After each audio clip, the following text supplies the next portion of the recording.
Hello, World News Tuesday. Pink Picks Financial Times. We get a comment by Clive Cook, who writes that America is flirting with a fate like Japan's. Gosh.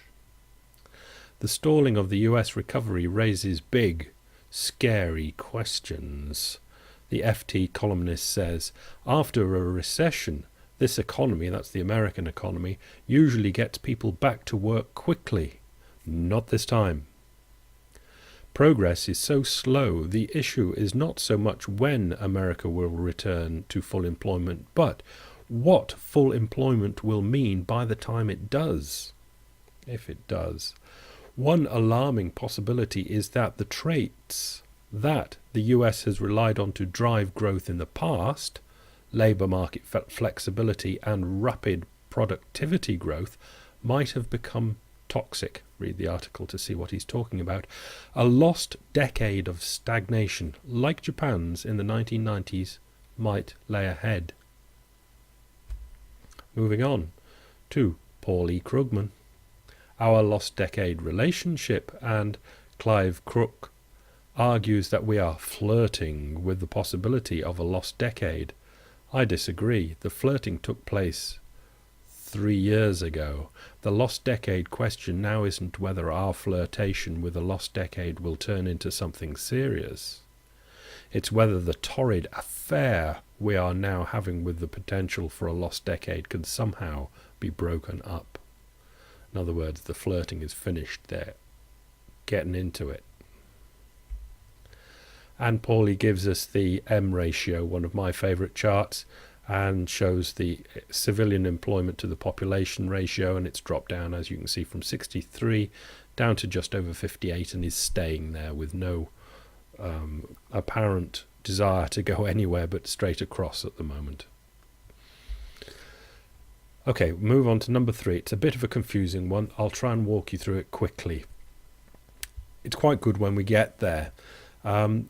The red and green blobs on the top are explaining what the red and greens mean below. Red means lots and lots of jobs have been lost in the 2007 to 2009 time frame. The darker red is a lot of jobs have been lost. Orange means jobs have been lost, and yellow means a few jobs have been lost. Light yellow means about the same. Green means a few jobs have been created, and dark green means just over a few jobs have been created, because if you can see on the dark green, it's over 10,000 jobs gained, but commensurately in red, we're talking about over 500,000 jobs lost. So one green doth not a red make. They're not equivalent. There haven't been many job gains, but now we can see if we drop down to the place where it goes over the on-the-job training, work experience, vocational awards, associate degree, bachelor's plus work experience and graduate degree going into the workforce, and down the other axis for manufacturing, administrative and support services down to healthcare at the bottom. We can read across and we can see where the jobs have gone, and it's the inexperienced, undereducated places where the jobs have been lost to. Manufacturing, admin and retail and construction, lots and lots of jobs have gone. Even with work experience, those jobs have gone as well. And if we go further down, even with job experience in finance, transportation, warehousing, business services and wholesale, lots of jobs have gone. Going over into the other corner, into the green corner where graduate degrees reside, you can see it's much greener over there. So the brainiacs have held on to their jobs, and we can look down at the bottom of the chart and read across where jobs have just about been created: educational services, government and healthcare. Basically, that's all that's holding on: educational services, government and healthcare, and there are jobs for all sorts in those industries. Moving on to the Telegraph in the UK that gives us an interesting article about the United States. 8 million gallons of water drained from a reservoir after man urinates in it.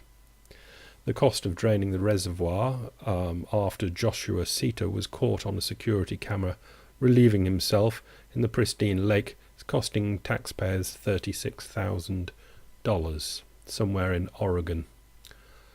America still has a lot of money to spend. So, speaking of which, this is China. Now, we've got China's global trade balance in black. The dark black is the trade balance. It's export more than it imports, and you can see how strongly black it is. And going back to 1995, it's always been in the black, but really took off in 2004. Their trade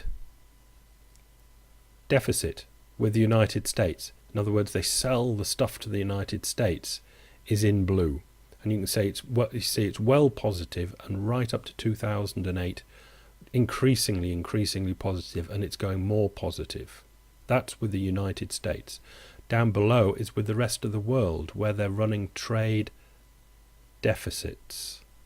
The rest of the world, only a little surplus with them in 2009. Otherwise, it's all in the red with the rest of the world. What China is doing is buying things from the rest of the world, converting them into things to sell to America. That's how important America is to the world, but principally for China. Let's go to Europe, because a lot's still happening in Europe. Policy rules, periphery versus core. Going back to 2001, these are interest rates, and that's the target rate from the ECB in red, and the black spotty line is the core. And if you followed the Taylor rule, what the Taylor rule would say would be the right interest rate for the core. And you can see the red and black spotty line have basically followed each other. In other words, since the inception of the euro, the target rate has basically been right for the core countries. But the light blue line from 2000 to 2008, the Taylor rule says the interest rate should have been about 4-6% more for the peripheries. But it wasn't. It was 4 to 6% too little. So they've taken on lots of debt because it was cheap for them. And then there was the crunch when everything met in 2008. And now they're crushing them with austerity, and they could do with interest rates 4 to 6% below where it is now. It's a one-size-fits-Germany policy, and it can never work. Not unless everybody in Europe becomes the same. But which is going to become which? Who's going to become what and why? This is from the Financial Times, and it's from Monday's blah blah from the European people who are sorting out Greece.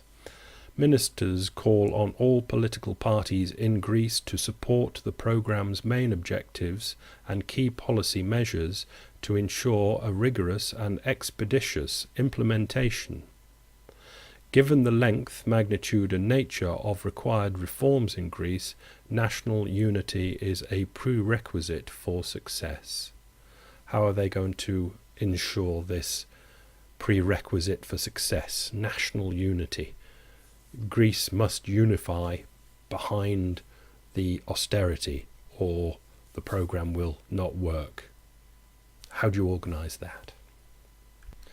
And Der Spiegel doesn't think it can, and has this little thing which is the death of the euro on a coffin of the Greek flag draped over a coffin.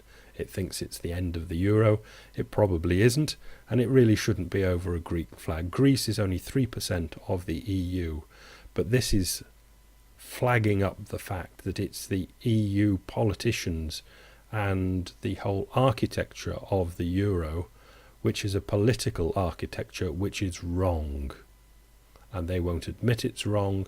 So clank, clank, clank, they kick the can and kick a lot of other things, but they really should be kicking themselves. That's it. Bye.